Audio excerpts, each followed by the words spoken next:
Sejam todos muito bem-vindos à segunda parte do nosso episódio final da série Crescimento e Valorização do Deal Making Podcast. Hoje a gente vai trazer novas pessoas que falaram aqui comigo, conversaram, expuseram ideias e conceitos disruptivos para você, muitos deles. Então espero que você aproveite bastante o episódio de hoje, que vai trazer esses aspectos fundamentais para crescimento e valorização empresarial, fundamentais para que você esteja elegível e convidado para o próximo nível, que eu vou trazer para vocês no nosso próximo episódio, o primeiro episódio da nova série que vai mostrar a jornada da soberania do empresário, como é o andar de cima, como é que você vai poder sentar na mesa com os agentes, com os players, com as partes que vão te levar a um futuro empresarial que muitos de vocês nunca sonharam. E eu vou mostrar para vocês como é que se faz com gente que já está lá e que vive lá e que vai mostrar para vocês novas possibilidades. É de fritar a mente mesmo. É isso aí. Aproveitem o episódio de hoje. Sejam todos muito bem-vindos.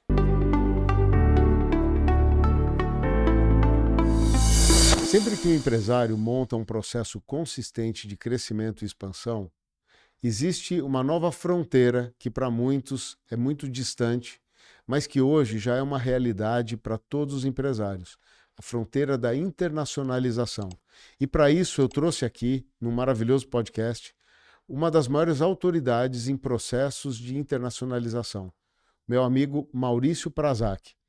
Ele é presidente do IBREI e ele teve a oportunidade de contar vários segredos que podem ser aplicados já nos negócios para que a empresa conte também com o mercado internacional como uma frente de negócios, não só como uma mera alternativa ou possibilidade futura. E o Maurício deixou aqui, entre várias dicas, 3 fundamentais que eu vou lembrar para vocês. A primeira, avalie os negócios internacionais, os mercados internacionais antes de entrar neles. É muito importante avaliar com especialistas ao seu lado componentes culturais, componentes regulatórios, componentes de competição. Então é sempre muito importante, antes de você se direcionar a um novo mercado, você conhecer quais são as regras, usos e costumes, práticas daquele mercado para que você seja bem-sucedido no seu movimento. O segundo que ele coloca é o seguinte: estruture sempre as operações com base em alguém local lá que possa te dar uma tradução de como você vai conseguir colocar o seu produto, atender os clientes. Alguém que seja uma base local para poder te dar todo o suporte. Atender um mercado estrangeiro, tendo apenas a sua base aqui no Brasil, isso é algo que demanda muito esforço, que traz muita complexidade e que pode muitas vezes te desencorajar em função dos intempéries que acontecem naturalmente ao longo de uma prestação de serviços perene. Então, busque um parceiro local no ambiente onde você pretende atuar. E o terceiro, use a internacionalização para valorizar o seu negócio.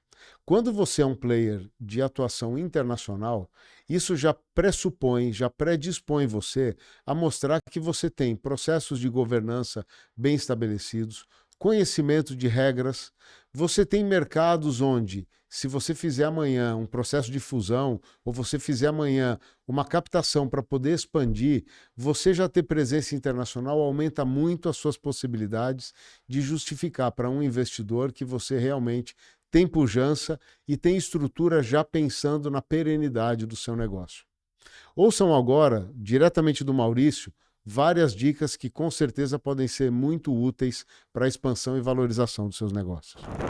Quando a gente pensa numa internacionalização, então, gostei, estou assistindo o Maurício dando grandes possibilidades aqui para mim, que eu nem contava com elas, de poder um dia internacionalizar minha empresa. Esse dia, ele é muito distante. O que eu faço para dar o primeiro passo, para falar como é que eu começo, até para eu avaliar o meu fit para a internacionalização e o quão preparado eu estou para que isso seja uma realidade. O que você diria? Por onde eu começo? Bom, eu acho que a gente criou há um tempo atrás um slogan, quando a gente fez um trabalho com o Sebrae, porque o Sebrae é tudo micro e pequena empresa, né? E a gente criou um slogan lá que é assim: internacionalização é para todos, né? Eu acho que esse é um primeiro conceito importante, saber assim, aquela história de não, isso não é assunto para mim, isso é assunto para grandes empresas, isso é assunto para quem já está saturado no mercado interno, não é uma verdade. Né? Até os pequenos, os médios, olha, a gente tem casos ali de empresas que passaram por a gente que já surgiram internacionalizadas, que aliás nunca venderam no Brasil. Tem empresas de cosméticos lá que hoje vendem para 84 países e não vende no Brasil até hoje. E surgiu aqui, é uma empresa brasileira produzindo aqui. Então, é assim, é questão de estratégia. Se você tem a estratégia na mão, aí a gente começa a construir. Então, assim, primeiro, é possível para todos. Segundo, é importante para todos, no aspecto da saúde e do crescimento que eu comentei. Né? Não tem nenhuma grande dificuldade. Aliás, sabe que é engraçado, porque às vezes a gente faz eventos aí mostrando oportunidades de negócio para alguns países, né? E a turma tem medo, o brasileiro tem esse medo. E uma vez a gente estava fazendo um evento sobre Rússia, e o embaixador da Rússia falando sobre possibilidades e tal, e o empresário falou assim, puxa, olha, eu tenho um medo, porque eu acho que é muito difícil fazer negócio na Rússia, né? E ele começou a dar risada, ele falou, filho, você faz negócio no Brasil, é o lugar mais difícil que tem, você consegue aqui, você consegue em qualquer lugar, e é uma realidade isso aí. Então, tem que tirar um pouco essas amarras. E lembrar que, assim, o mundo é muito grande. 90% dos seus clientes estão fora do país. Mais que 90%, né? Então, assim, tem muita oportunidade, muito nicho, tem muita coisa. Então, precisa ter essa vontade. Tendo a vontade, os passos... Aí é o que eu falei, é pegar na mão de alguém que possa te orientar e criar um processo de internacionalização. Vai envolver, dependendo do setor, uma pesquisa de mercado para saber para onde você ir. Vai envolver uma criação de uma estratégia, de como você comunicar o teu produto lá, o teu serviço, de que forma que é melhor de você estruturar essa operação. Tem um aspecto jurídico, um aspecto tributário, mas tudo isso daí, você estando bem assessorado, você enfrenta. A dificuldade que tem, os casos que a gente tem, dos maiores problemas que aconteceram, foi a turma que tentou fazer por conta. E aí vai na base da tentativa e erro. Uma hora ele chega, né, e vai ter um bom resultado, mas pode evitar uma série de problemas se puder ser bem assessorado. Né? Agora, são processos e eu fico muito feliz quando você coloca que, junto ao Sebrae, vocês fizeram esse belo trabalho da democratização, da internacionalização. São trabalhos, são movimentos que cabem no bolso do empresário brasileiro. Né? Eu acho que isso é importante, para não parecer algo utópico, de falar, bom, seria muito bom, mas eu não tenho dinheiro, que é uma das primeiras justificativas do empresário para ele não seguir ou não começar alguma coisa que ele não tem um conhecimento pleno. Então vale a pena estudar e alguma coisa que pode caber no bolso do empresário. É importante isso até para o nosso pessoal. Não, primeiro, não é um bicho de sete cabeças, não é uma coisa que vai demandar um investimento muito alto. O que acontece, às vezes, tem gente que quer fazer tudo isso sem investir nada. Também não dá. Né? Algum tipo de investimento você vai ter que fazer, nem que seja para criar o awareness lá do teu produto no país, contratar alguém lá que vai atrás de atrás dos clientes ou de um importador, ou seja, tem um investimento mais básico, né? Mas é possível. E o que eu sempre falo é o seguinte, eu não conheço nenhum caso de alguém que resolveu dar esse passo, começar a internacionalizar e que terminou pior do que estava. Todos crescem, né? Todos estão grandes, todos estão surfando, só buscam agora novos mercados, novos países. Então tem oportunidade para todos. Aliás, tem até um caso interessante que você me permite contar, que eu acho que ele ilustra bem essa questão de quanto que existe oportunidades no mundo que às vezes a gente desconhece, né? Teve um caso lá no Instituto de um fabricante de chuveiro elétrico. Mas era um chuveiro desses bem desconhecido, uma marca bem simplesinha, vendia em periferias, assim. E ele veio procurar a gente pensando em internacionalizar. Pensa isso, né? Uma cabeça de empresário. E aí, bom, aqui no Brasil ele quase não conseguia achar o teu nicho de mercado, né? E nós levamos ele para a África. E a África tem uma questão interessante, porque lá, em muitos países ali, você tem, enfim, dificuldades financeiras muito grandes, eles não têm aquecimento central, né? E chuveiro elétrico não funciona porque a estabilidade de corrente do país é muito grande, né? Então queima. Então ele foi de volta lá para a fábrica e falou, puxa, como é que eu posso fazer um chuveiro que é mais porcaria do que eu já tenho, mas que funcione na instabilidade de corrente que existe lá na África? Né? E ele desenvolveu uma coisa simplesinha, e eu não tenho mais aqui, mas eu trazia às vezes um saquinho aqui para mostrar o que era, uma coisa bem simplesinha, e ele começou a vender isso que nem água. E ele ficou milionário vendendo chuveiro elétrico na África, algo que ele mal conseguia se sustentar no mercado aqui do Brasil. Então, você vê, é questão de conhecer o mundo e as oportunidades que existem, né? A minha disciplina favorita é o M&A. Eu sou especialista em processos de fusão, aquisição e venda de empresas. E eu tive a oportunidade de conversar com um amigo aqui, Alexandre Krakowski, também especialista em mercados complementares aos meus. Nós interagimos muito com relação a fundamentos. Ele, CFA, mestre, doutor em finanças corporativas voltadas para a M&A, e a gente teve a oportunidade de trocar aprendizados e vivências de uma maneira que o público consegue saber muito bem quais são os elementos fundamentais que você deve preparar antes de ir para uma jornada de compra, venda ou fusão de empresas. E o Ale colocou aqui para nós um primeiro ponto super importante. Analise verdadeiramente, com clareza, o que você tem na mão. Analise seus números, analise seu organograma, analise os seus processos, analise a relação que você tem com seus clientes. São duradouras? Os números são consistentes? Faça uma análise clara antes, que te permita, de alguma maneira, corrigir erros de rota antes de se lançar a fazer uma jornada de M&A. Por quê? Porque a incongruência da fala com a realidade deprecia a percepção de valor pelo outro lado. Seja o lado comprador, seja o lado vendedor. Você, como comprador, saiba o que você quer, saiba quais são as suas disponibilidades para você não provocar um nível de desconfiança no outro lado. Se você é vendedor, mais ainda, o que você tem a oferecer? Quais são os riscos? Coloque na mesa ou prepare-se, corrija rumos antes de embarcar numa transação de M&A. O segundo ponto, que é muito relevante, é prepare-se bem para uma due diligence, antes de entrar no processo de M&A. O que eu quero dizer com isso? Uma recomendação que eu costumo dar para empresários já de médio porte, pequeno para médio porte, é tenha um balanço auditado. Quanto custa isso no final de um ano? Não é um valor extremamente significativo. Agora, o que ele agrega de percepção de valor para a empresa é uma imensidão. Isso com certeza traz a convicção para o outro lado de que está falando com alguém sério. Um balanço auditado aponta desvios, aponta aspectos relevantes dos números da empresa, que certamente essa declaração de sinceridade e de clareza numa mesa de negociação, isso vale ouro.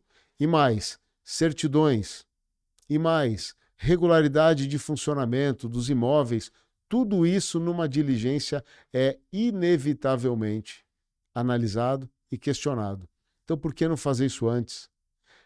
Descobertas ao longo da diligência, como a gente fala, os findings, que podem levantar as bandeiras vermelhas, as red flags, isso tudo deprecia a confiança entre as partes, atrasa o movimento e muitas vezes inviabiliza negócios pela falta de clareza.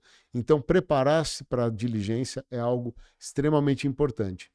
E outra coisa que o Ale destacou aqui, que eu concordo e ratifico, é: não pense numa venda pura e simples onde no signing do negócio preparam-se as condições que, uma vez cumpridas, caracterizam o closing do negócio, passa as participações, recebo um Pix, vou embora para minha casa. Nunca pensem com essa simplicidade. É uma visão simplista demais. Pensem sempre numa transição. Pensem sempre numa boa vontade do dono da empresa em transmitir para o outro lado muito mais do que simplesmente como é que funcionam os botões, as pessoas, os processos e os sistemas. Não, é uma transferência, uma transmissão daquilo que você construiu de melhor para alguém que está comprando poder potencializar os efeitos em função da sua limitação, empresário, que você caracteriza quando você coloca: eu gostaria que meu negócio se desenvolvesse melhor na mão de uma outra parte. Você olhando dessa forma, você já se prepara para um período de phase-out, que muitas vezes dura 6 meses, 1 ano, às vezes mais, mas preocupe-se genuinamente com o que o comprador vai fazer com o seu negócio. Isso demonstra maturidade e mantém principalmente um vínculo perpétuo seu com a empresa, independente de quem for o comprador. Você costuma enfrentar esse tipo de discussão ali, de alguém vendendo a empresa falando: pô, mas um pouco do que ele vai ganhar com a minha empresa é meu também. Como é que funciona esse duelo aí entre sell side e buy side? Acaba sendo muito negocial, né? Então, igual você falou, se ele vai me pagar tudo que eu vou gerar nos próximos 30 anos, ele vai pagar um valor acima disso, para mim, a empresa, como ela é tocada, tá pago. Tá pago, né? Eu vou receber 30 anos e vou poder fazer outra coisa, vou poder investir em outro negócio, tocar outros empreendimentos, investir. Para o comprador, se ele tá pagando mais do que o que a empresa vale para mim, alguma coisa para ele tem adicional. É o que você falou, uma sinergia. Então ele tá de olho nos meus clientes, ele vai vender o produto que ele tem para os meus clientes, aí ele já vai dobrar o faturamento da minha empresa. Ou vai me plugar na plataforma dele e ele vai conseguir uma economia de escala, uma economia de custo. Então tudo isso faz com que o valuation para ele possa ser maior. Para você, ele tá pagando tudo que você tem de futuro e aí é onde que tem negócio. Se eu consigo morder ou não um pedaço da dele, o que influencia muito é se o processo é competitivo. Você tem outros interessados na mesa, você tem um aspecto, um auxílio negocial ali importante para ele visualizar que essas sinergias elas de fato vão acontecer, são mais fáceis. Você tem uma transição que o empresário apoia para que essas sinergias aconteçam. Então tudo isso faz com que o valuation possa passar, inclusive, do valor que vale para o próprio empresário. Tem um aspecto que a gente estava até conversando um pouquinho antes, que para mim é muito valioso, que é o que a gente chama de exit planning, um planejamento da saída. E muitas vezes o empresário que me procura fala assim, poxa, mas eu não estou querendo vender a minha empresa inteira, eu estou querendo simplesmente me planejar.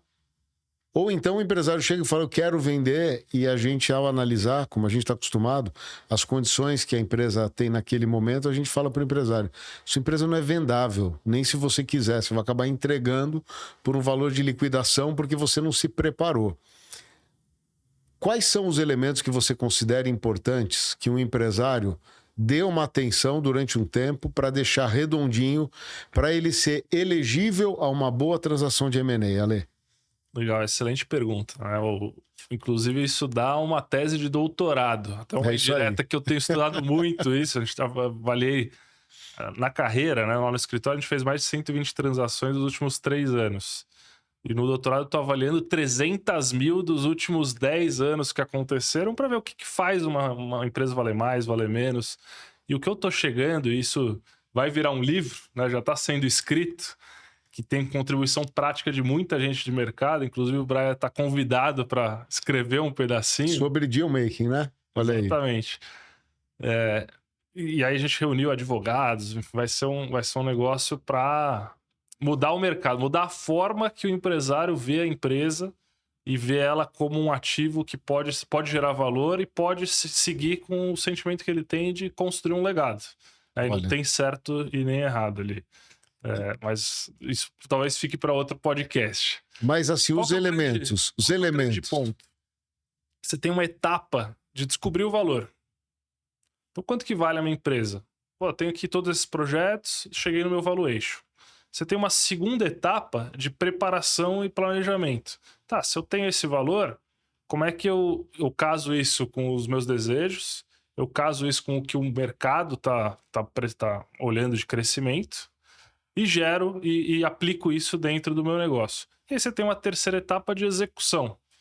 Então tá bom, se eu tenho esse valuation, tenho tudo isso para fazer, vou financiar com um banco, financiar com caixa, e estou preparado para um negócio, eu tenho 2 opções ali, ou eu compro alguém, ou eu acelero esse crescimento orgânico, ou eu olho as ofertas que estão na mesa. Pô, ela vale mais do que todo esse valuation que eu precifiquei, tudo que eu estou fazendo, talvez seja a hora de fato olhar essas ofertas e vender.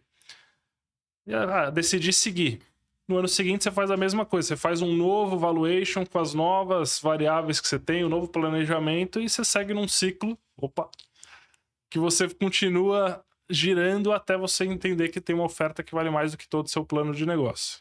E eu acho isso super legal que você está comentando, porque isso tem muito mais a ver com condicionamento que você tem que permanentemente executar do que propriamente você acertou o rumo, vai seguindo e vai deixando, porque são avaliações como o que eu tenho vivenciado tem mostrado, que é o seguinte, quanto vale a sua empresa? Tá, mas quais são os drivers de valor da sua empresa? O que é mais valorizado na tua empresa? Tem muita empresa que a gente avalia, você deve viver isso também, que tem várias linhas de produtos, várias soluções, parte é produto, parte é serviço, e a gente começa a perceber que os resultados que cada linha estratégica da empresa traz são resultados muito diferentes. Então, priorizar em uma, priorizar na outra, montar uma nova estratégia, ir para um ciclo de 1 ano.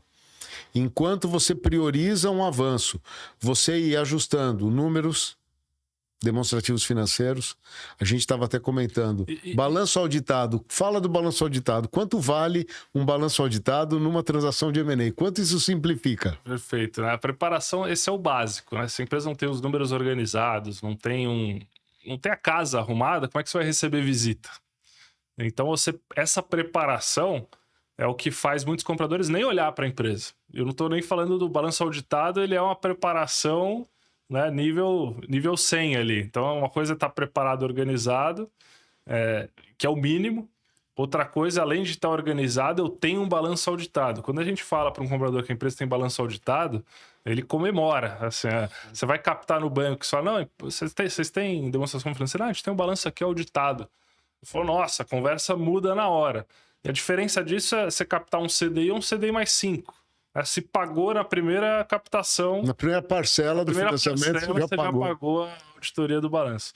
E o primeiro balanço vai vir com ressalva, o segundo vai vir com menos ressalvas, o terceiro vai vir redondo, mas é um investimento que, dependendo do tamanho da empresa, ele já se paga na primeira rodada, na primeira captação, primeira conversa que você for ter com o mercado.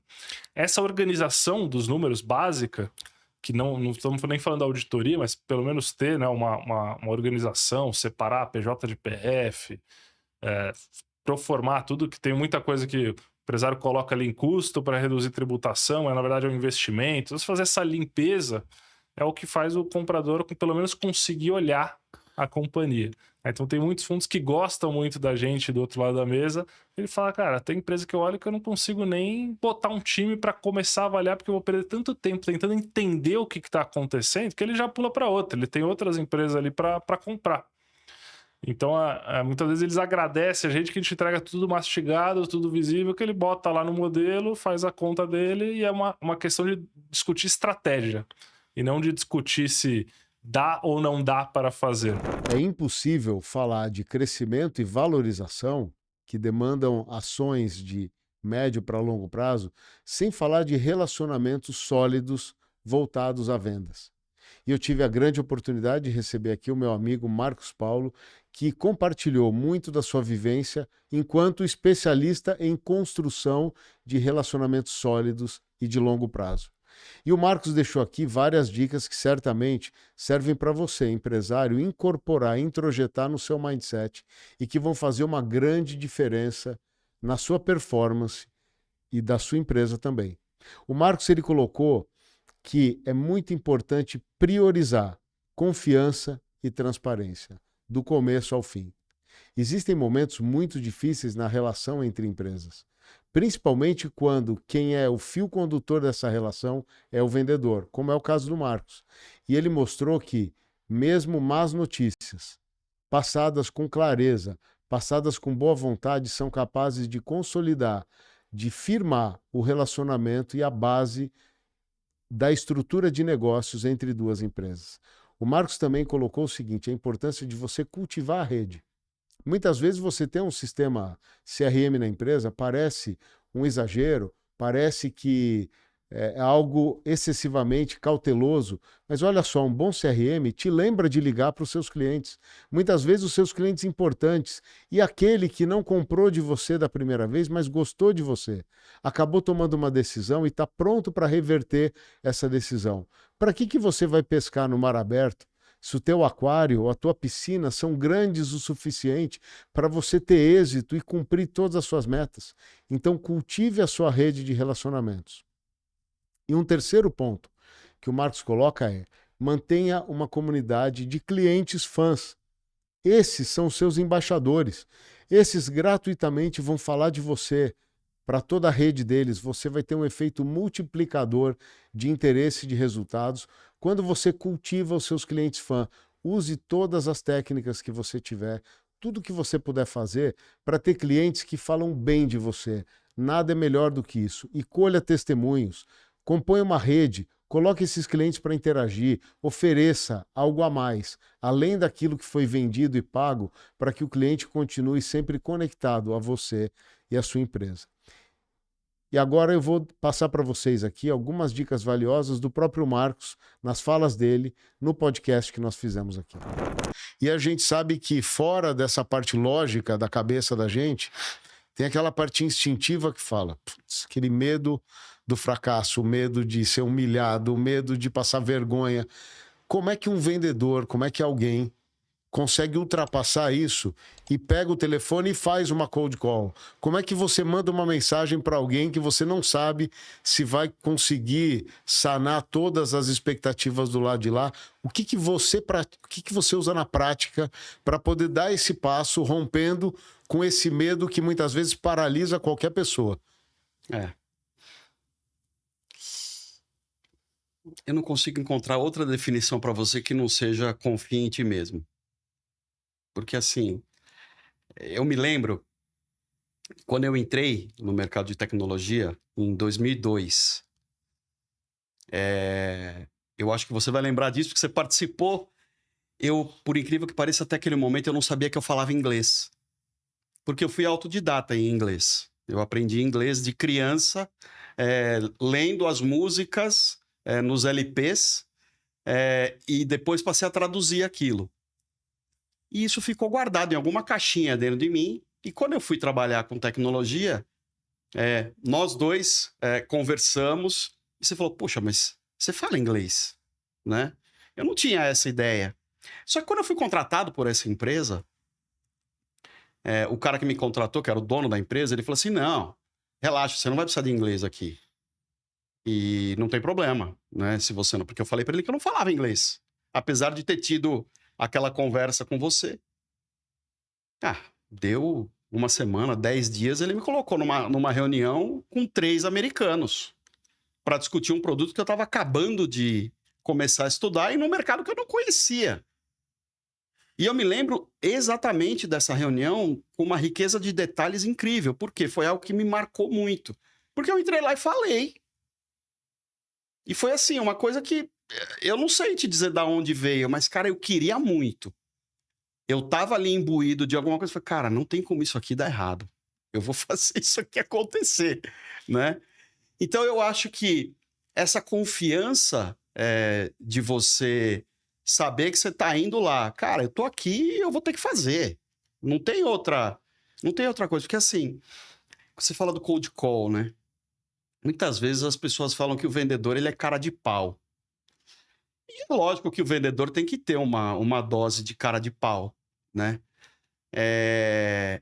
Mas a cara de pau, ela pode, assim, eventualmente abrir uma porta, né? Você chegar e falar, putz, por exemplo, você vai numa feira, né? É até algo que eu tenho passado recentemente. Você vai numa feira e aí você vai prospectar um cliente. Você vai lá na cara de pau, porque você não... Né? Ali você está fazendo uma caça mesmo, né? Essa cara de pau, ela vai abrir portas, mas se você não tiver algo consistente para entregar depois, você não vai seguir adiante. Vai ser algo que você vai, né, conseguir ali numa circunstância, mas você não vai conseguir manter. Então, essa confiança aliada ao conteúdo que você sabe que você vai entregar para o cara, eu acho que isso ele dá um conjunto do que seria uma relação duradoura e algo que vai realmente te trazer resultado. Uma coisa que eu observo muito em você, que eu admiro bastante, é como você coloca atenção nas coisas. Sempre quando a gente conversa, sempre quando você está tratando de um assunto, parece que você despluga do externo e está com a sua atenção toda concentrada no tema que está falando na hora que está falando. Quanto que esse teu comportamento é natural seu, quanto é disciplina, condicionamento que você coloca, e se essa é a forma que você encontrou de ir se aprimorando a cada dia. Porque eu percebo um amadurecimento que não termina da tua parte, porque você vai olhando para a coisa, tira uma conclusão, já dá uma ajustada no teu approach. E eu percebo, por um lado, um fio condutor de um relacionamento de longo prazo que você estabelece desde o começo, mas você vai aprimorando o teu approach, você tenta de um jeito, às vezes não dá, você tenta um pouquinho do lado. Como é que é isso? Como é que você aprimora como é que você afia a tua arma, a tua ferramenta de trabalho no dia a dia para você ser cada dia melhor do que no dia anterior? Como é que você me diria isso, Marcão? É um dia depois do outro, cara. Porque isso, apesar de você ver dessa maneira, esse é um dos maiores desafios para mim. Porque você ouvir o que o outro tá falando é fundamental. E eu tenho uma tendência, até dizem por conta do signo, eu sou de aquário, que você, às vezes, você tá ouvindo e você já tá pensando no que você vai falar depois. Então, isso é um desafio para mim. É algo que eu trabalho e é verdade. Quer dizer, a tua observação, ela é verdadeira, porque é algo que eu venho trabalhando desde sempre, desde que eu me conheço por profissional. Porque você tá ouvindo o que o cliente está falando, ele tá te dizendo muita coisa. Na linguagem corporal, te entregando o que ele realmente precisa. E aí é nos mínimos detalhes que você vai fazer essa leitura que vai trazer para você um direcionamento do que você precisa fazer. Então, quando você ouve de fato o que o teu interlocutor está te trazendo, isso é muito importante, porque isso também é parte dessa construção desse relacionamento de longo prazo. Porque se você não ouve o que o cara está falando, se ele está falando e ele percebe que você está com a cabeça em outra coisa, isso vai esfriando esse relacionamento, que é péssimo, principalmente quando ele está começando. Né? Nós conversamos com a Karen Geppert, também uma empreendedora, jovem, empresária de sucesso, que contou toda a trajetória dela, desde a concepção da ideia até a colocação do produto no mercado, contato com os consumidores, experiências notáveis que ela teve ao longo de toda essa trajetória de montagem da empresa, captação de recursos, agora consolidação com uma empresa maior que a dela, tudo isso com 20 e poucos anos, uma aluna recém-formada na melhor faculdade de empreendedorismo do Brasil, a Link School of Business. Então a Karen trouxe algumas dicas valiosas, fruto da experiência dela e da experiência recente dela, o que é muito bom. Uma geração Z, empreendedora de sucesso, com uma cabeça notável, que vocês têm oportunidade de rever no episódio que nós gravamos aqui. Mas 3 lições muito importantes a Karen trouxe para todos os empresários de hoje em dia. Primeiro ponto, encare os altos e baixos como parte do processo. Eu escutei recentemente uma frase super interessante, um paradigma que uma amiga aprendeu e que compartilhou numa roda de conversa, quando ela coloca o seguinte: me ensinaram que é natural ser difícil. Altos e baixos têm que ser suportáveis para quem quer empreender. E o segundo ponto que a Karen trouxe é: mantenha o foco no impacto e não só no lucro. O impacto traz musculatura para a sua empresa, traz relevância para o seu posicionamento. O impacto significa que você está genuinamente interessado na dor do seu cliente. E isso faz com que a percepção da sua marca, da sua empresa e do seu produto seja completamente diferente. E ela trouxe vários casos práticos dela olhando a satisfação ou as dores de alguém usando o produto dela. Um produto que foi feito para a geração dela e que agora está sendo pulverizado para todas as outras gerações. A Karen também colocou a grande importância de ter os ouvidos bem abertos para poder aprender com a comunidade onde ela está inserida e também com os parceiros e com os aliados, sejam eles fornecedores, sejam eles clientes, sejam eles investidores, mas ela colocou um ponto muito maduro para uma jovem empreendedora como ela, que eu admiro bastante, quando ela colocou: ouça tudo, mas lembre-se sempre do seguinte: ninguém entende mais do seu negócio do que você. Então não terceirize o entendimento do seu negócio e tenha discernimento para considerar ou para ajustar um conselho, uma dica, uma opinião que alguém dê a respeito do seu negócio. Ouçam só algumas das dicas diretamente da Karen, certamente vocês vão gostar bastante e vão conseguir colocar em prática algumas delas no seu negócio. Ó, grandes lições do que você colocou e que com certeza servem para todo mundo aqui, né? motivação para crescer, motivação para negociar participação da sua empresa. Uma coisa é você fazer essa negociação motivada pelo encanto que você tem pela tua ideia. Você vê até você falando, ou ele adorou ou ele não entendeu. Não tinha uma terceira possibilidade que ele não gostou.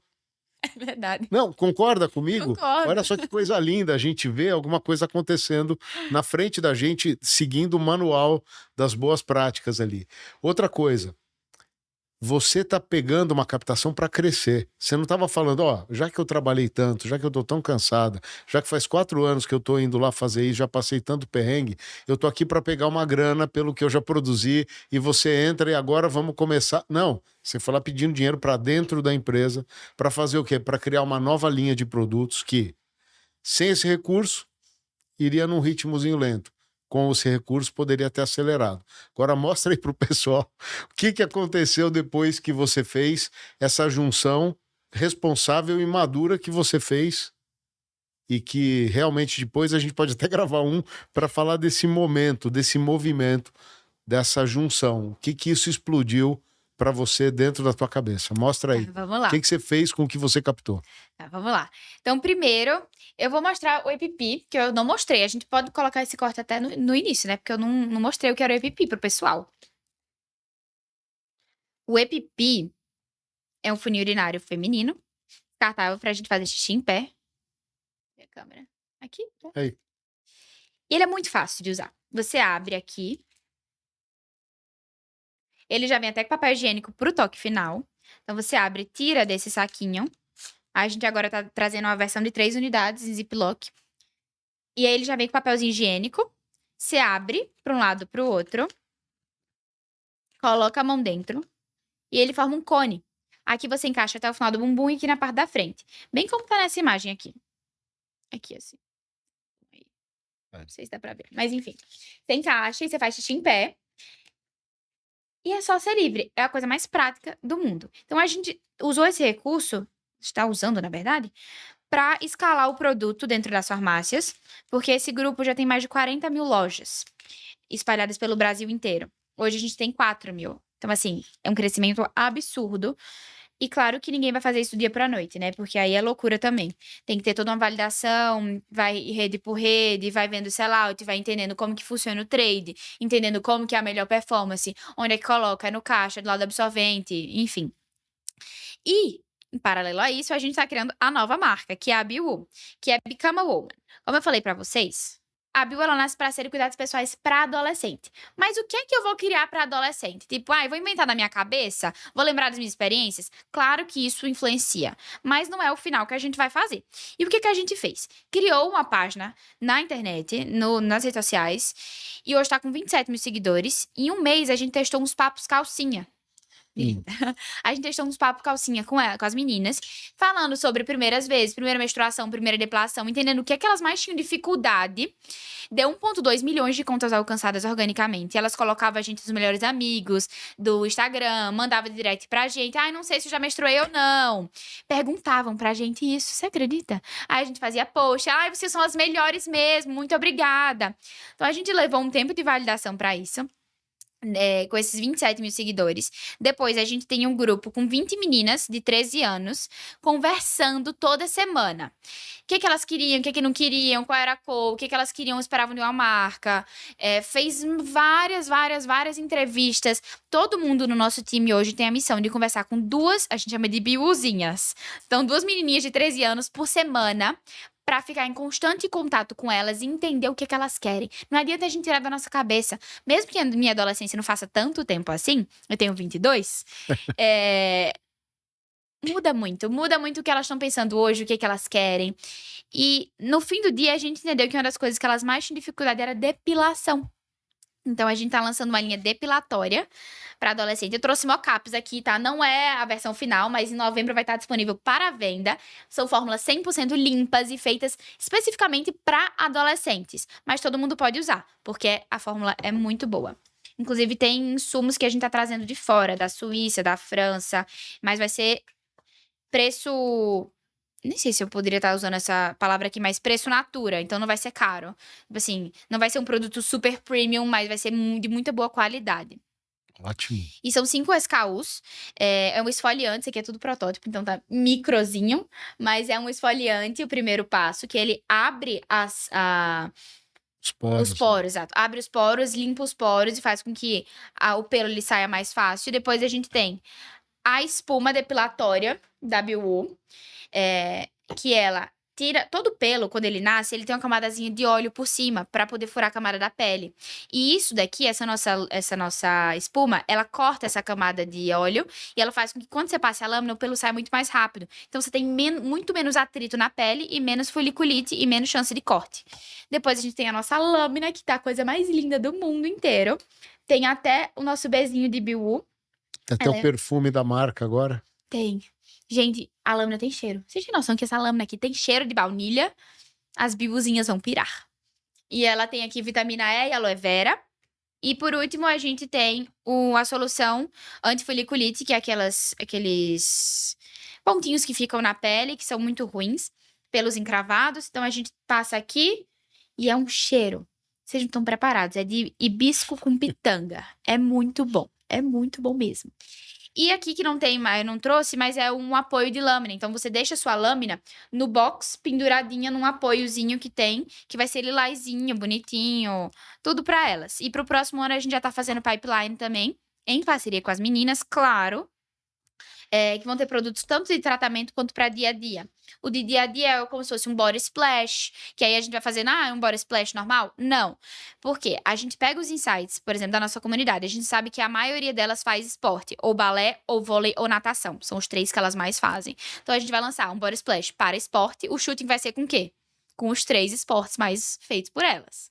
Então, a gente vai ter o body splash de esporte, o de dia, que é tipo você estudar e tal, e o pra noite, que a gente sabe que elas têm rotina de skincare à noite também. Então, tem essa linha dia a dia, que vai ter hidratante, essas coisas, e tem a linha de tratamento mesmo, que é pra anti-estria, pra celulite, para essas primeiras experiências. Então, por exemplo, dor do crescimento, dor no peito, que hoje as meninas não têm um apoio muito grande disso e não tem uma linha específica para adolescência. É uma fase que você não é criança, você não é adulto, você é o quê? Não tem uma marca específica para isso e a gente nasce para sanar essa dor delas. Eu tive também o privilégio de receber aqui para um podcast incrível a Carol Garrafa. Carol Garrafa dá uma outra dimensão para o mundo dos negócios. Uma das profissionais mais brilhantes com quem eu já convivi, continuo convivendo, ela trouxe aqui a dimensão humana do mundo dos negócios. Algo indissociável para o sucesso de longo prazo do empresário, não só como dono de empresa, como profissional de mercado, como alguém que expande e dá resultados e coloca o seu produto no mercado, mas o empresário enquanto pessoa. E que se relaciona não só com os negócios, mas se relaciona com os amigos, com a família e especialmente com ele mesmo. Então as dicas foram valiosíssimas e eu vou nomear 3 aqui que eu gostaria de deixar para vocês e que vão ouvir daqui a pouco dela própria outras várias em recortes que nós colocaremos aqui. Primeira delas, o empresário que não desenvolve uma escuta, ele constrói muros ao invés de pontes. Isso é importantíssimo. O empresário, muitas vezes, empoderado do resultado da sua empresa e com uma vaidade exacerbada, ele pode achar que ele já conhece tão bem o público dele que o que ele fizer o público vai engolir. Isso não é verdade. Para quem olha o longo prazo, para quem olha legado, você tirar os ouvidos e os olhos do seu cliente, isso é um tremendo engano e os resultados são devastadores se você não colocar atenção nisso. Outro ponto importantíssimo que a Carol coloca é a cultura organizacional, ela não é o que está na parede, é o que acontece de fato dentro da empresa. Então, incentivar, preservar, nutrir, cultivar o ambiente corporativo é algo fundamental para que os primeiros frutos do negócio sejam colhidos entre as próprias pessoas, entre os próprios participantes. Você tem um propósito claro, você tem um ideal nobre, um ideal que junta e que atrai pessoas e que mantém pessoas irmanadas ali rumo ao sucesso, é importantíssimo. Isso promove a facilidade de você, inclusive ao contratar ou a reter alguma pessoa, você ter um indicador sensível e ultra aguçado para ver se essa relação prosperará no futuro, conhecendo o lado íntimo de cada uma das pessoas que trabalham lá dentro. Um terceiro ponto importante que a Carol coloca é que as people skills, como ela própria batizou, são as novas hard skills. People skills hoje em dia são indispensáveis, especialmente no mundo moderno, no mundo agitado, no mundo rápido, veloz e em constante mudança, como é o nosso mundo de hoje em dia. A gente teve a oportunidade de discutir vários aspectos relacionados às gerações e hoje nós sabemos que convivem nesse mundo 5 gerações que pensam de uma maneira peculiar, natural para as fases da história em que elas próprias chegaram aqui e compuseram os seus valores. Então, saber se comunicar, respeitar e desenvolver habilidades para poder interagir de uma forma harmônica, positiva e progressiva com todas as gerações é algo muito importante. E a Carol trouxe dicas valiosas a respeito disso. Um ponto de atenção para você, para que certamente você consiga trilhar a jornada, a rota da soberania e da prosperidade em que você, empresário, vai conseguir efetivamente deixar o seu legado, fazer com que a sua empresa continue, apesar de você. Ouça as dicas da própria Carol, que certamente vocês vão adorar e vão poder colocar em prática. Seu cérebro, o primeiro grau dele é reter energia. Ele já gasta mais de 20% da energia de todo o corpo. Então, a toda hora, o cérebro fica criando justificativas para não agir. E o não agir, para assim, você já está acostumado, já tem um padrão que muitas vezes foi imposto por algo que aconteceu lá atrás. E você está repetindo algo que você já sabe que você não gosta, que você quer mudar, mas você cria justificativas para continuar naquele padrão. Essa é a batida. Essa é a batida. É muito interessante que você falou a consciência de querer ficar naquele lugar. Ser protagonista dá medo. Até porque, enquanto você é vítima de algo, alguém é culpado. E esse culpado não é você é a vítima. A hora que você fala, peraí que eu vou tomar as rédeas. Tomar a rédea é como se o seu cérebro falasse, você pirou?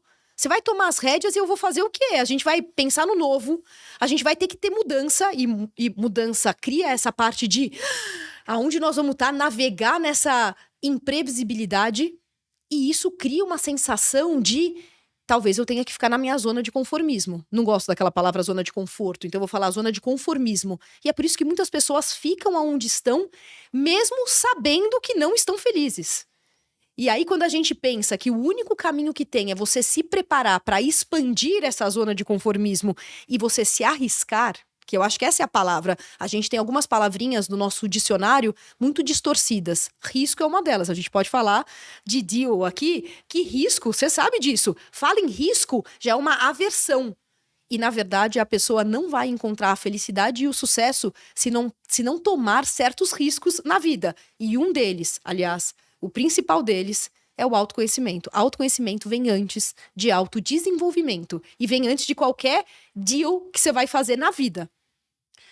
Nossa, ó, nada como, pessoal, ter uma pauta livre, porque olha só, o notebook aqui está aberto, mas hoje a gente tem liberdade total para falar exatamente do que a gente gosta de falar quando estamos juntos. E assim, desde a primeira vez que conversamos, a gente olha people skills, hard skills, mind mentoring e business mentoring como se fossem polos diferentes ali e inencaixáveis ali. E a gente, desde o primeiro dia que a gente conversou, pela tua origem, pela minha, pelas nossas predileções de tentar com a filosofia, com o conhecimento do ser humano fundir essas duas coisas, a gente começa a perceber que é natural às vezes para o ser humano, ele tá lá raciocinando, refletindo, racionalmente, estou aqui trabalhando nesse negócio para ter aquele objetivo. Aí sente um chamado, sente uma provocação, o pêndulo já vai. Não, então eu estou saindo do meu lado esquerdo do cérebro e estou indo para o lado direito do cérebro, agora eu vou pensar no meu bem-estar. Bem-estar e resultado. Dá para fundir, Carol? Como é que é isso para você? Lado esquerdo e lado direito do cérebro. Existe essa linha divisória que fala ou é um ou é outro? Como é que os dois trabalham integrados para a gente chegar a ser um deal maker que vive com essas aventuras todas que a gente vive todo dia, mas que surfa essa onda falando: eu tenho algumas certezas, eu tenho algumas incertezas, mas eu tô aqui, surfando a onda. Como é que é isso? Que pergunta maravilhosa, maravilhosa. Não existe o lado direito e o lado esquerdo. Então, o primeiro é um neuromito que a gente criou de assim falar, o lado direito é a emoção, o lado esquerdo é a razão, e a gente poderia falar, o lado direito é people skills e o lado esquerdo é hard skills. Existem 2 sistemas, um é na testa, os 2 lados, pré-frontal, o que você pensa. E o que você pensa é o que você está planejando, é o que você está declarando, é o que você realmente está fazendo acontecer. E existe, no meio da sua cabeça, algo chamado sistema límbico, que é as suas emoções. E aí seria falar, será que existe uma forma de eu desconectar o que eu penso e o que eu sinto? Não só existe, como tem várias pessoas vagando pelo mundo aí, declarando algo, planejando algo, mas a sua base emocional tá tão fraca, tá tão mal gerida, e a gente fala de uma people skills essencial de gestão emocional, já falamos em uma delas que é autoconhecimento. A segunda é gerir suas emoções. O problema não é senti-las, é ser refém do que você sente. Então, o grande equilíbrio dinâmico, que é o essencial para a vida, é entender que people skills é a congruência entre o que você pensa e o que você sente. E se você consegue juntar este equilíbrio dizendo, eu tenho base emocional para isso e eu sei que eu preciso dessa mudança, deixa eu planejar, organizar, mas principalmente entender a intenção e o propósito que está por trás do que eu estou querendo fazer, um alimenta o outro, assim como o nosso Mind Mentor alimentava o Business Mentor e vice-versa, que era a capacidade de se comportar e de agir e de conseguir fazer com que aquilo tivesse sentido, e a parte toda de hard skills do que eu preciso estruturar de formas de KPI, de forma de business mesmo, para a gente convergir. Então é linda essa pergunta, porque essa é a chave. Essa é a chave. E olha só, um ponto que a gente estava conversando agora há pouco também. Tudo parte do autoconhecimento e a gente vai aprofundar bem nesse processo. Mas no autoconhecimento, a gente pode, por algumas dinâmicas que já existem por aí, outras novas que vão sendo criadas, se aplica um teste de perfil, um mapeamento comportamental, um MBTI, um DISC, um SOR, outros aí, mas já dá um indicador, pelo menos, do comportamento natural de cada um. Né? Que é assim, se é extrovertido ou introvertido. Dá para definir também entre é ou não é? Também não dá, mas dá para ter um indicador ali do que é uma tendência natural de comportamento da pessoa numa condição ideal. Aí a gente volta para lá. Eu tenho prestado muita atenção nisso, até me aprofundei nisso recentemente, estou tentando trazer isso aqui para o mundo dos negócios. Quando você, como dealmaker, você percebe que você também tem um perfil e que você vê o mundo pela sua lente também, você é capaz de, para estruturar um negócio, ao invés de você ir buscar o desenvolvimento de um ponto que você não tenha, você conseguir trazer alguém que aporte essa virtude. Como é que é isso para você? Quando você aplica, por exemplo, um método de conhecimento para a pessoa saber qual é o perfil dela, natural dela, o que deixa a pessoa feliz de estar fazendo. Começa por ali. Essa habilidade de compor e de assumir, eu tenho isso como virtude, mas aquelas outras tem gente que tem mais do que eu. Como é que é essa descoberta que você com certeza revela para tanta gente, como revelou para mim quando você aplicou em mim, naquele no seu programa, Eu Protagonista, que eu falei, puxa vida, isso aqui eu tenho. Isso aqui ela tem. Como é que é esse descobrir para a pessoa, Carol? Eu vou chamar mais do que descobrir, é um despertar. E despertar para quem você é requer desapego de quem você imagina ser. Você falou muito aí sobre percepções, a percepção de qualquer teste, qualquer assessment. Primeiro, ele é uma foto, ele não é um filme. Então, assim, o que é o bacana da ferramenta? Ele te dá uma fotografia de como você está, não de quem você é. Mas ao descobrir como você está, você ganha um poder da consciência. Você está expandindo sua consciência para falar, isso que eu tenho. Só que a gente tá num mindset hoje, ao contrário, a gente fica olhando o que a gente tem de gap e fica indo atrás dos gaps. E o que eu tenho, eu não aprimoro. E aí eu vou indo atrás exatamente para eu desenvolver, por isso que a gente bate na tecla, autoconhecimento vem antes de autodesenvolvimento. Porque senão eu vou me desenvolver em algo que nem é o meu potencial. Aí você fala, Carol, mas tudo bem, então é só aquela parte de psicologia positiva, só olhe para o lado bom? De jeito nenhum. Mas comece pelos seus talentos, o que você faz bem para você se tornar referência. E você sabe que eu sou uma grande fã de lugares aonde a gente consegue medir o que as pessoas fazem bem e potencializar o que elas fazem bem, porque isso é uma estratégia até para sarar um pouco das vulnerabilidades. E depois a gente olhar as vulnerabilidades, não é para deixar elas de lado. Por isso que tudo é uma questão de equilíbrio e de uma conversão. Mas o grande segredo é, quando você se conhece e você entende o que você faz bem, você também entende o que falta. E aí você olha a diferença. Exemplo, Carol. Eu não sou uma pessoa, eu falei de organização mental. Eu não sou uma pessoa organizada na mesa. Eu não sou uma pessoa organizada na vida em si. Eu preciso de parceiros e preciso de estrutura para organização. Quando você entende isso, você vê a diferença do outro como complemento. E isso muda a vida. Porque senão a gente só fica tentando na empatia ou na ocitocina de eu pegar iguais. E eu trago gente que é parecido. E aí os times estão fadados a não pensarem diferentes, a não desenvolverem um pouco fora da caixa e não terem opiniões diferentes. A importância da gente chamar pessoas, e aí quando você fala de deal maker, a importância de eu ter alguém que tenha essa consciência e que traga para o seu time, ou traga para o deal, pessoas que complementem, é deal breaker. E fechando a nossa série Crescimento e Valorização, tive o privilégio de receber o meu amigo Alessandro Galvão, especialista em consultoria empresarial, preparando empresários para essa jornada. E o Ale deixou 3 dicas muito valiosas para todos os empresários que pretendem subir para o próximo nível.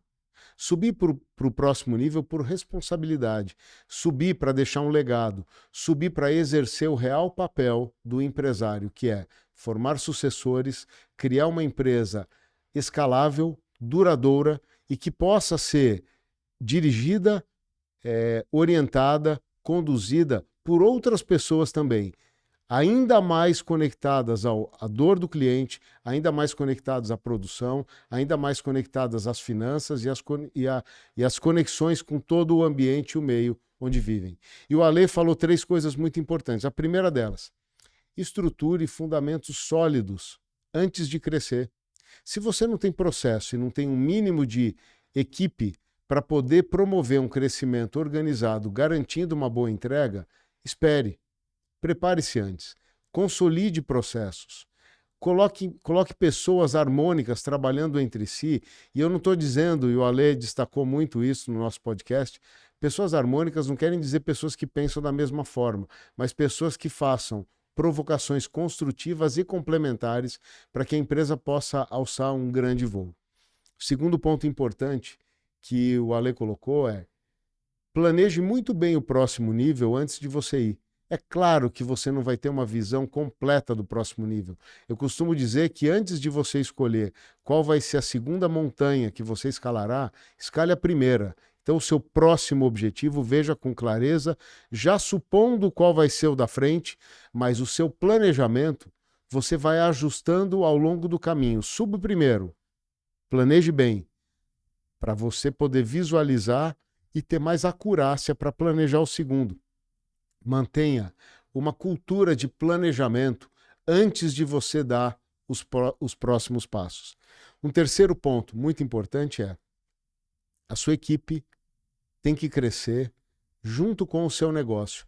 E equipe não é no genérico, equipe são as pessoas que trabalham para você. Você montou uma startup? Que legal. Quanto você faturou no primeiro ano? 1 milhão, 2 milhões, 3 milhões? Tá, mas a sua startup, ela está fadada ao sucesso. A sua startup, ela é escalável e você já visualiza que em 2, 3 anos você vai estar faturando 10 vezes isso.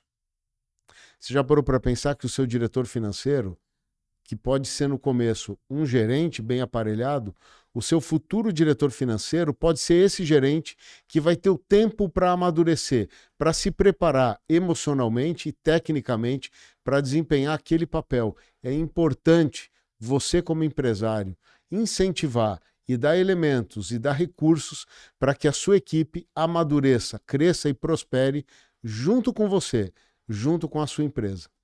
Eu deixo aqui para vocês, agora, algumas dicas que o Alessandro deu ao longo do podcast maravilhoso que nós fizemos aqui agora há pouco. Porque o empresário, ele pede por ajuda. A gente estava comentando ainda essa semana. a quantidade de clientes, e recentemente nós tivemos aí uns 2, 3 casos que bateram na porta, inclusive ex-clientes que fizeram um projeto ou outro, bateram na porta e falaram assim, eu tô morrendo, tô me separando, não pratico mais esporte, não consigo mais ter vida, não vejo meus filhos, me ajuda. Aí você fala, claro, te ajudo. Porque mudam as formas, mas na essência as coisas são mais ou menos as mesmas. Decisão, centralizada, bom, enfim, todas aquelas maneiras do empresário levar o negócio. E aí ele chega num ponto onde ele tá para explodir. E aí ele pede ajuda. Só que muitos pedem ajuda querendo realmente mudar. Outros pedem fórmula mágica. E a gente está vendo que o que mais tem no mercado hoje é fórmula mágica. Cara, você sabe como é que é difícil mudar a cabeça das pessoas. Então, nessas circunstâncias, eu não vejo um trabalho só interno. Porque interno é tudo isso que você falou. Fazemos um plano de 90 dias, tiramos as nuvens, mostramos o caminho, área comercial, operações, a gente monta um plano para cada uma, executa, chega no sucesso, bota a empresa num outro patamar, mas isso só acontece se existe uma predisposição do dono ou dos donos em quererem mudar. E aí, Edu, eu queria fazer um flipped podcast. Vamos inverter, eu queria te pedir ajuda, porque assim, como é que faz para mudar a cabeça do empresário? Como é que faz para, não é mudar, mas criar uma nova perspectiva, uma nova mentalidade para que esse cara realmente entenda que ele precisa trilhar um caminho de estruturação para gerar valor e chegar nessa liberdade? Poxa, olha, super desafiadora essa sua pergunta que não estava de $1 milhão. Mas é uma pergunta maravilhosa, porque veja só, eu gosto muito de um olhar que alguns colocam, que é o seguinte, que uma empresa, quando você fala no grau de maturidade dela, um empresário, ele começa falando de tarefas, a gente começa a perceber que ele foi para um outro nível quando ele começa a falar de processos, e ele vai para um nível ainda acima quando ele começa a falar de pessoas. Quando ele já está no dia a dia dele lidando com pessoas, falando de pessoas, ele já está num ponto que ele já conseguiu, de certa forma, colocar os processos que lidam com as tarefas e onde ele já se reúne, como a gente fala, uma reunião ideal, e a gente conversa mesmo em empresas grandonas, reunião ideal é quando o grupo que está na mesa, que comanda a empresa inteira, pode ser alimentado com 2 pizzas. Então, se 2 pizzas servem o grupo que está ali, está ótimo. Se tem gente demais, porque 2 pizzas não são suficientes, é um problema do dimensionamento da solução ali. Aí o cara fala, tudo bem. Aí eu tô lá, agora montei meu grupo, eu cheguei lá, qual é meu andar de cima? Puxa, talvez por não conseguir conceber qual é o andar de cima da vida dele, não ele como empresário, ele ganhou o jogo. Ele conseguiu colocar os processos, ele conseguiu dar um bom EBITDA, ele conseguiu compor um grupo de pessoas treinadas, ele passa a se dedicar no 3º estágio ainda, como empresário, olhando para dentro, informar gente que é melhor que ele. Porque a empresa não pode ter o tamanho determinado pelo conhecimento do dono. O dono, ele tem a possibilidade de contratar um financeiro muito melhor que ele, um vendedor muito melhor que ele, um diretor de operações muito melhor que ele, usar um cara de tecnologia que põe ainda inteligência artificial e tecnologia, a empresa é muito mais do que ele. Fala, mas e ele vai fazer o quê? Ele vai fazer melhor o papel dele, que é estar junto com o cliente, que é estar junto com outros empresários, que é estar olhando para o mercado, que é estar fazendo uma viagem para se inspirar, para ver o que mais ele consegue montar. Ele tira a empresa das costas dele, mas não no sentido de largar e nem de vender a empresa dele. Ele passa a exercer o papel de dono mesmo. E esse dono, com a cabeça aberta, aí dá para fazer bastante coisa. Porque quando a gente fala de transações, quando a gente fala de liberdade, muitas vezes a gente pensa, empresário, o que o empresário gostaria de ouvir da gente, Ale? Cara, eu tô precisando dormir, eu tô precisando viajar com a minha mulher, eu tô precisando ir acompanhar meu filho numa prova esportiva, eu tô precisando bater um papo com a minha filha, saindo para jantar com ela à noite, eu tô precisando me cuidar, eu tô precisando tirar férias. Resolve isso para mim, vende a minha empresa. Não é por aí. Você criar uma empresa madura o suficiente para você ter tempo para fazer isso tudo. E existe gente que consegue fazer isso. Porque aí ele já não tem mais uma empresa só. Ele pode ter aquela empresa autônoma, participando como conselheiro, ou mesmo como CEO da própria empresa, mas com equipes bem montadas para poder olhar e falar, bom, eu quero crescer, eu vou para outro mercado. Como é que eu vou para outro mercado? Algumas chances. Uhum. Você pode se desafiar dentro da própria estrutura, tentando vender organicamente. Você pode comprar uma empresa menor que a sua. E olha só o que a gente fala, né? Você vale 10 EBITDAs, você compra uma empresa por 5 EBITDAs, que tá bom para o cara e tá ótimo para você, você já ganhou um novo território, você já ganhou um outro mercado. Você se funde com outra empresa, você nem trocou dinheiro. Você trocou habilidades. Você se compõe, você pode fazer realmente aquela fórmula do 1 mais 1 é igual a 3. Ah, mas isso não é para mim. Sim, isso é para você. A gente vê fusões de startups. A gente vê fusões de titãs. Muitas vezes não dão certo os titãs, dão certo as startups. Tem de todos os graus. Agora o empresário fala, pô, mas eu vou perder minha identidade. A minha empresa não vai mais ser a minha cara. Não, aí é que ela vai ser. Só que para isso ele tem que ter uma empresa preparada. Uma empresa que não seja só uma geradora de caixa. Tem empresa que a hora que você fala assim, sua empresa é vendável? Ele fala, é vendável. Onde estão os teus demonstrativos financeiros? Não tem. Quanto você fatura? Olha, eu não sei direito. Qual é a tua margem? Eu preciso apurar. Não, eu tenho um sócio que ficou aqui dentro e eu não tirei do contrato social. Ele vai ter que assinar um documento. Você fala, você nem começa a olhar a empresa dele. Não. Agora, e a cabeça do empresário? O que dá para ele aprender? Cara, dá para aprender um monte de coisa. Dá para aprender, como a gente falou, competências que transformam o empresário no que a gente chama de deal maker. É a razão desse programa aqui. Porque empresários que eu conheço, eles têm muito mais do que uma empresa. Eles têm muito mais do que a empresa que ele criou. A que ele criou continua dele. É o que eu falei, o Elon Musk, quanto ele tem da Tesla? Para todo mundo, o Elon Musk é a Tesla é o Elon Musk. Quanto ele tem da Tesla? Ele tem 9% da Tesla. Aí você fala, mas cadê o resto? Não, ele continua dono.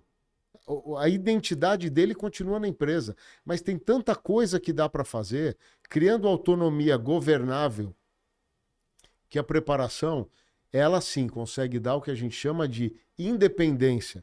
Independência, a gente pode até... de alguma maneira, traduzir para o empresário comum ou para a pessoa comum como interdependência. Porque existe uma interdependência do Jeff Bezos com a Amazon, do Elon Musk com a Tesla, com a Starlink, do Zuckerberg com a Meta, com todas as empresas. Existe uma interdependência. Mas existe uma independência que ele fala, a empresa é muito maior que eu.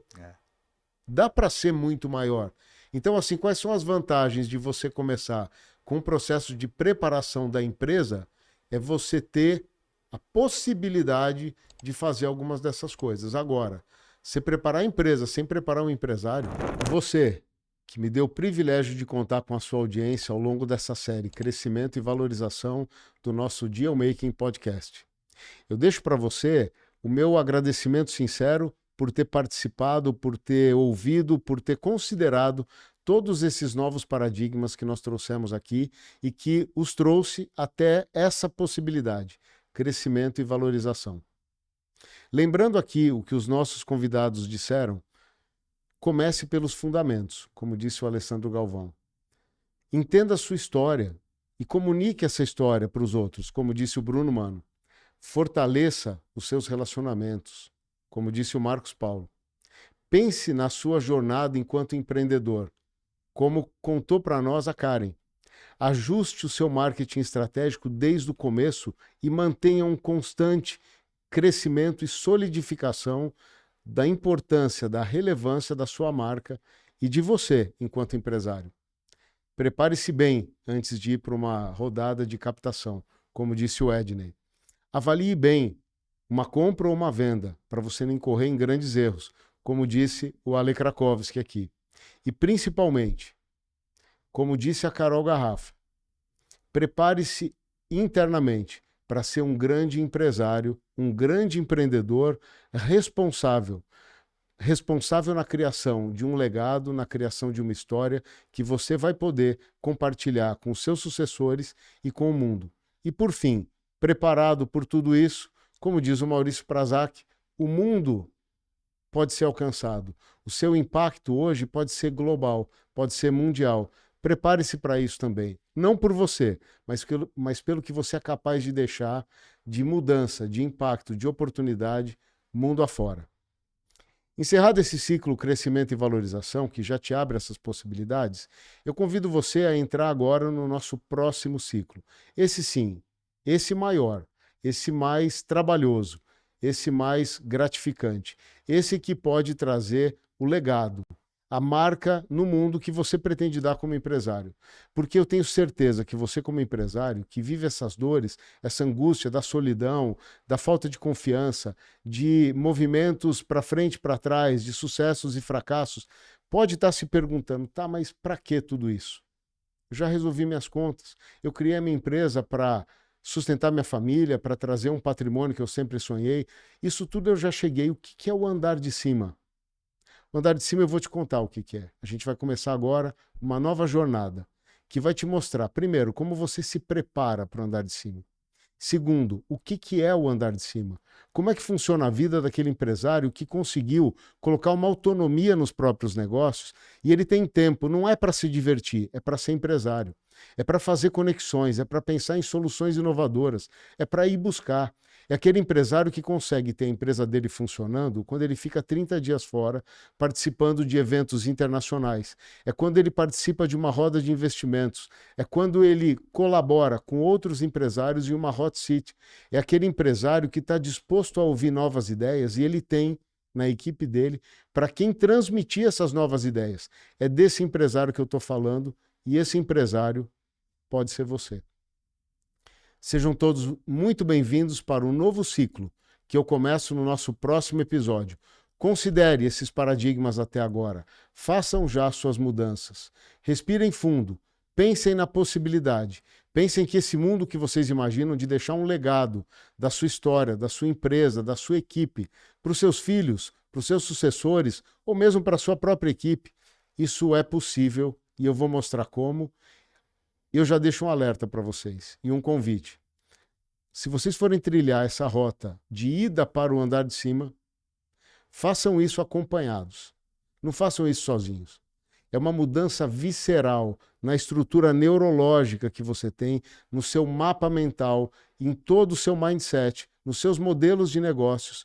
E a mudança pode ser tão íntima e tão profunda que você sozinho não vai chegar até onde você pode chegar. Vem comigo, confia, eu vou te trazer novas possibilidades a partir do nosso próximo episódio. Muito obrigado pela sua audiência e até a próxima.